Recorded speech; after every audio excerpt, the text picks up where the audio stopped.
Welcome back. There is plenty of anecdotal stories about the real estate market, but let's take a look at the numbers for the Suncoast. According to a report on the first quarter of 2017 by FloridaRealtors.org, the median price for a single-family home in our area was nearly $275,000, up 7.4% from last year. The total number of sales is also up nearly 1.5%. Townhouse and condo sales saw a bigger boom, with sales almost 14% over last year, and the median price rising more than 5% to $205,000. Joining us for more on the shifting real estate market is Dr. Michael Snipes, an instructor of economics at USF Sarasota Manatee, and Tony Zargami, who is with Keller Williams Realty. Thank you both for joining us here. I'm going to really cut to the chase. As a homeowner, we think, we wonder where our homes are compared to what's happening in the economy.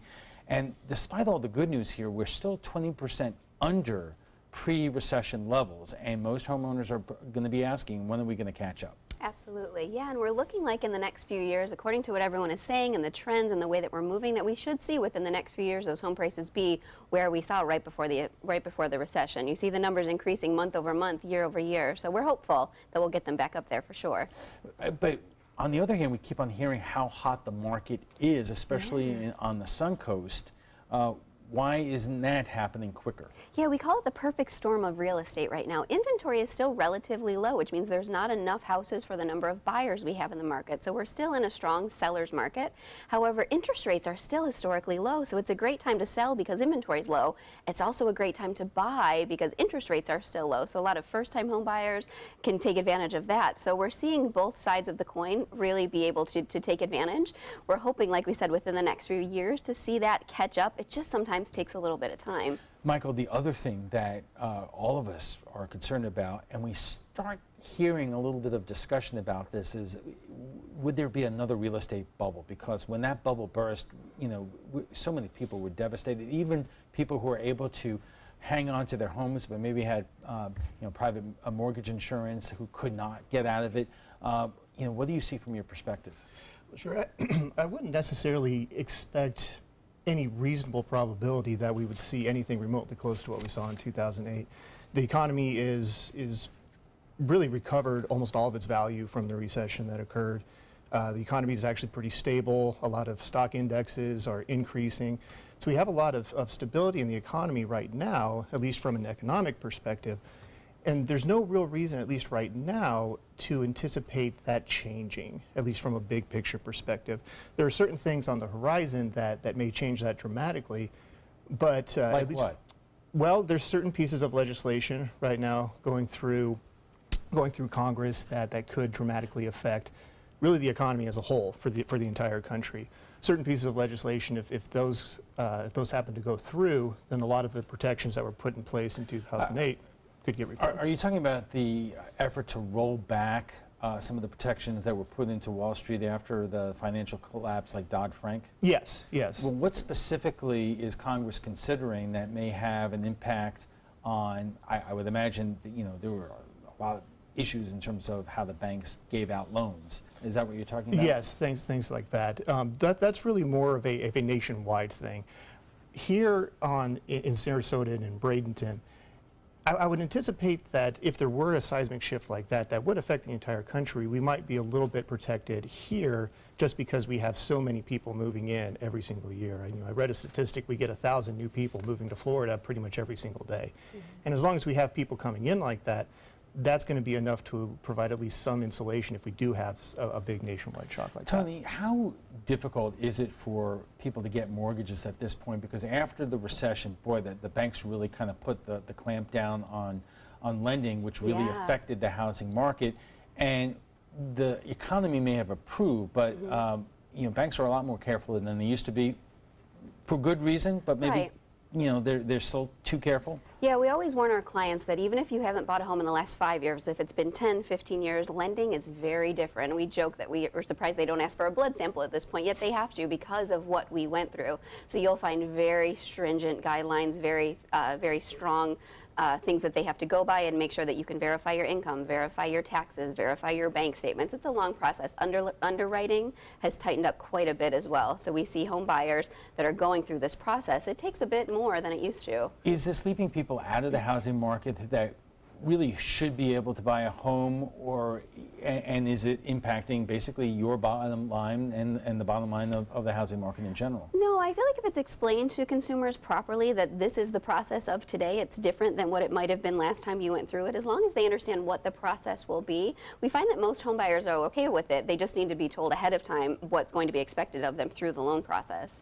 And a lot of those things, a lot of those kind of stricter guidelines were things that were put into place in response to what happened in 2008. So if some of those things get repealed, that's certainly something that could introduce uncertainty for consumers and home buyers. Well, I guess the question is whether there was an overcompensation because of what happened, and does it have to be corrected to a certain degree?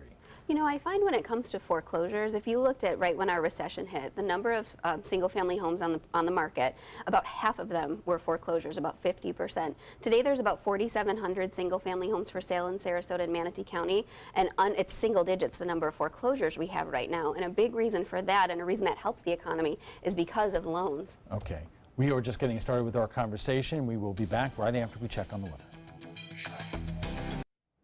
Welcome back. If you're just joining us, we are discussing the real estate market here on the Suncoast. Our guests tonight are Dr. Michael Snipes, an economics instructor at USF Sarasota Manatee, and Tony Sargami, who is with Keller Williams Realty. You know, we mentioned that the sales have gone up by 6.3% in Sarasota and Manatee County, but I noticed, you know, Charlotte County, 7.9%, and even at 6.3%, we're slightly under the statewide average. Why is that? You know, we sell houses every single day in our market. We see them go under contract and close every day. However, we are a bit seasonal here in Sarasota. We do have our snowbirds that come down in the fall and in the winter, and we oftentimes year over year see our sales pick up during that time frame. There's just more people here looking for houses at that point. So we do see our numbers go up at that time. So that may be a portion of it. Who is buying? Everyone is buying right now. What's really exciting that we're finding is our median age of our home buyer within the last 10 years had been a little bit older. There's a lot of retirees that come and enjoy our area. What is happening is a lot of their children and grandchildren are following them here. So we're seeing a surge of younger first-time home buyers that are buying in our area, that are getting jobs in our area, that are spending money in our area. So we're seeing that change. Michael, a whole other aspect of this is speculative buying, investors buying. What impact does that have here on the local market, and what are you seeing in terms of the larger trend? Well, this is something that you see really across the country. People who have excess income, higher income individuals who have excess income, really not necessarily having a very good place to put it where they can get a pretty good return. So what they do is they'll buy up real estate. They'll buy up vacation homes, second homes, whatever the case may be. And when you've got higher income individuals really kind of almost speculating on the housing market with investment properties, that does tend to put a higher pressure or an upward pressure on prices.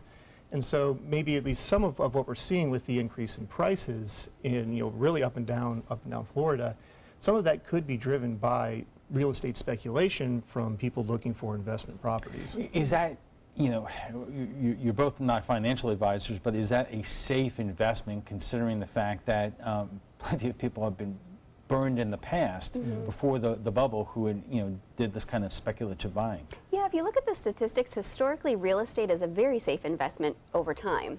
So when you buy a property and you hold on to it and you can ride these ups and downs, because our market is very cyclical. It's going to go up and it's going to go down. That just shows over history. So if you can hold on to it and have that time to wait it out, real estate's a great investment. It always has been. Michael, here's another important question. We talk on this broadcast so much about the affordable housing and how you have people who are in the middle brackets, you know, working families, whether they're police officers, firefighters, teachers. They have to commute sometimes up to an hour just to get into the Sarasota area, and they can't really aspire to move closer. You know, what kind of impact does that have on the local economy? Well, anytime you're going to have people commuting in, I mean, that's going to cause some traffic. I mean, that's certainly something that's going to have a pretty big impact, you know, people getting to their jobs. But I think, at least in terms of real estate, one of the things that we are seeing is we're seeing a lot of new building occurring, especially in northeast Manatee County. And that should cut down on commutes for a lot of people who might be commuting into Bradenton or Sarasota, that if we can see this real estate growth, right, this growth of new construction occurring that we're seeing or will be seeing, that's certainly something that would make people's lives easier. Tony, same question to you. For those people, working families, middle-income families, where are the areas on the Suncoast where they are most likely to be able to find something that's affordable? Yeah, Mike is very right. Sarasota historically is high priced in terms of purchasing a property. So if you get up into Ellington, Parrish, Palmetto, there's a lot of new construction going on. It's very affordable. Same thing if you head just a little bit south and get into Inglewood, Port Charlotte. We're seeing builders flocking to those areas. There's only so much land to build on, right? And Sarasota sometimes becomes a bit saturated, which is why we saw such an insurgent with something like Lakewood Ranch. So if you just go a little bit north and a little bit south, you'll find a lot of very affordable housing for families just like that. And Michael and I have talked in the past to the good folks at the Chamber of Commerce. They say that middle-income salaries often lag behind economic recovery. If all of a sudden we did see middle incomes rise, what impact would that possibly have on the housing industry around here? Well, generally speaking, if we see increases in wages or increases in income, that's going to increase their purchasing power. And one of the things that we need to keep track of, though, is that if we do have an increase in income or an increase in wages, that at the same time we also see housing prices increase, that may not necessarily make houses more affordable. So one of the things that we could see that might make housing more affordable is if we have an increase in wage or an increase in income, if that growth is faster or outpaces the increase in housing prices, then that's something that's going to increase their purchasing power. That's something that could make houses more affordable. You know, Tony, we all have friends around here who are moving in and out of the area. We have friends who, even though we keep on hearing that the market is so high, it took them months and months to sell their home. So what should people be doing in order to make their homes sell, fast? Yeah. And how can, I know there could be a lot of variables, but why sometimes do these homes not sell as fast as you would assume they would? Yeah, sometimes we see, like just last week I saw a home go multiple offers, and we see that quite often. Sometimes they're sitting on the market for a little bit. It's just kind of like the weather. It's just so neighborhood specific, right?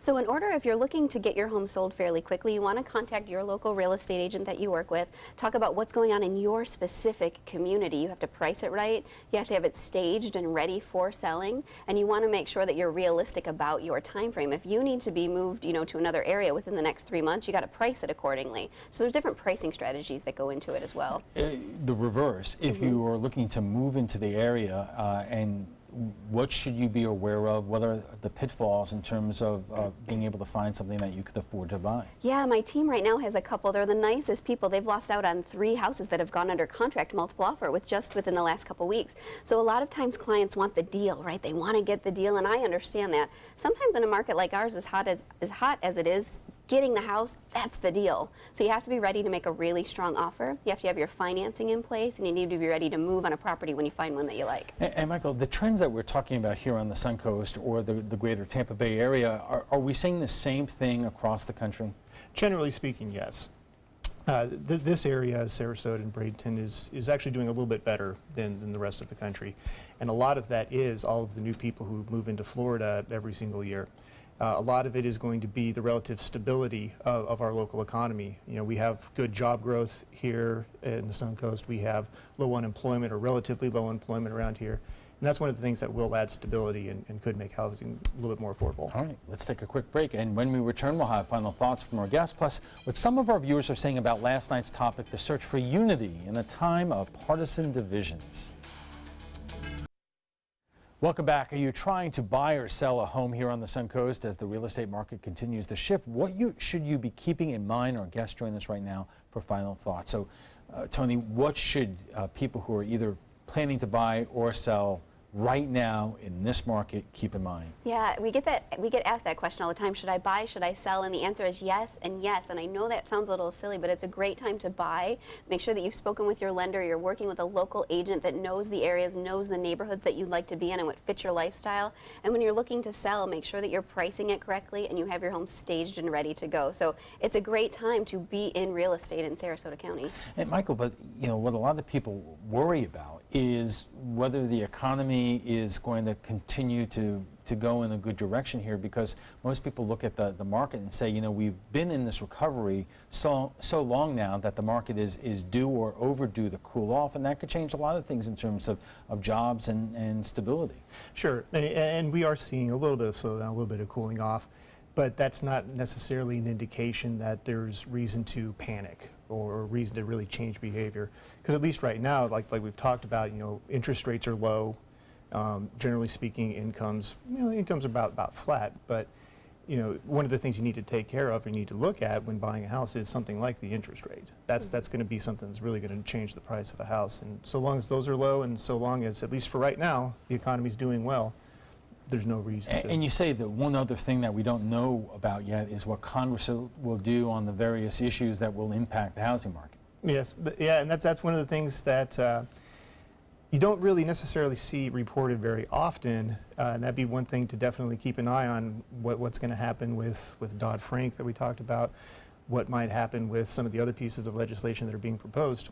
We'll have to see. Okay, we have to leave it there. But before we go, we want to share with you what some of our viewers are saying about last night's topic, what unites us as Americans in divided times. Partisan division seems to be driving a wedge between Americans. Couples, therapists say it is causing friction in relationships, and it's even working its way into an American institution. Wrestling, a new villain in the Appalachian Mountain Wrestling League, goes by the ring name, the Progressive Liberal. For the 4th of July, we asked what you thought could bring people of opposite political views together. And Jason Foster writes, empathy. Wow. Perspective and compassion. I don't mean to be soft, but step outside your own perspective and consider someone else's point of view. Bill Sarrazin writes, it is not the media that is controlling our political conversation. It is the actions of our political leaders that is controlling the conversation. Michael disagrees with that. The media is just telling us what the politicians are doing. And John Forehand writes, one thing that would help us if the media would actually go back to the days of providing both sides of the story without such a hard political slant and stop making crap up. Hey, John, if you're watching, some people perceive bias in anything that doesn't confirm their own opinions. Are you in the housing market? How is it treating you right now? Join the conversation by visiting our Facebook page at facebook.com/news@7. And FYI, you can watch past discussions. They're on demand. They're available on Apple TV, Amazon Fire, and Roku.